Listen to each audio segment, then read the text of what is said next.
So yun guys, nandito tayo ngayon sa may kwarto guys, kung saan ako natutulog ngayon guys. Siyempre ang gagawin natin ay lilinisin natin ngayon. Siyempre, bago ang lahat, siyempre guys, kailangan mo natin tanggalin yung mga alikabok.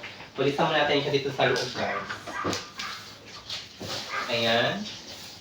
Meron tayo ditong walis tampok guys na parang plastic. Ito ay ginagamit ito pang walis kasi matigas siya.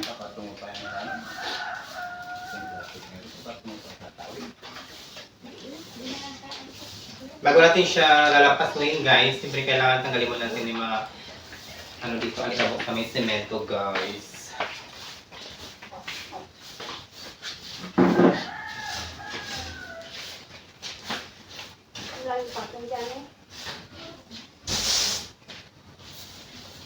Yung katry ko dito guys, kung saan ako natutulog dito is nilabas na doon pati yung mga gamit ko dito guys. Yung mga gamit ko dyan, doon na sa labas.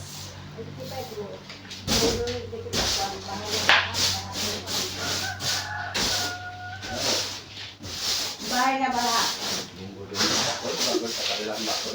May mga tapos-tapos dito.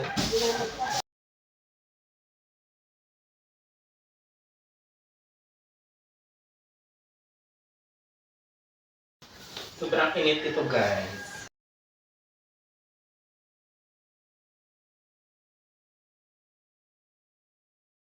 Sinarado muna natin ang bintana kasi nga sobrang silaw. Grabe. Silaw talaga.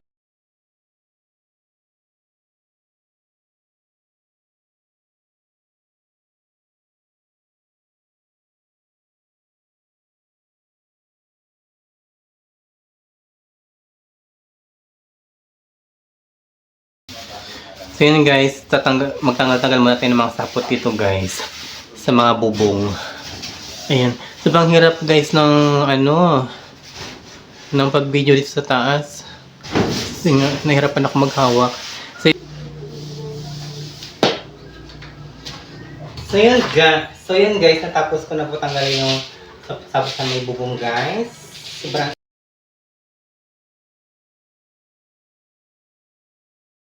meron tayo dito guys, tubig na may stone rocks. Siyempre guys, kuskus na tayo. So yun guys, magkuskus na tayo ng bintana.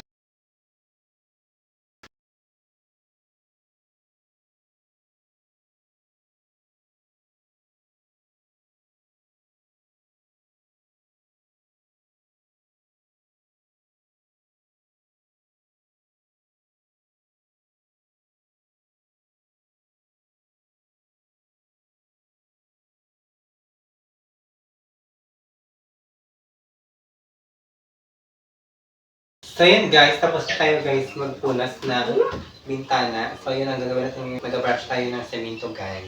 So, tayo magsimula sa una.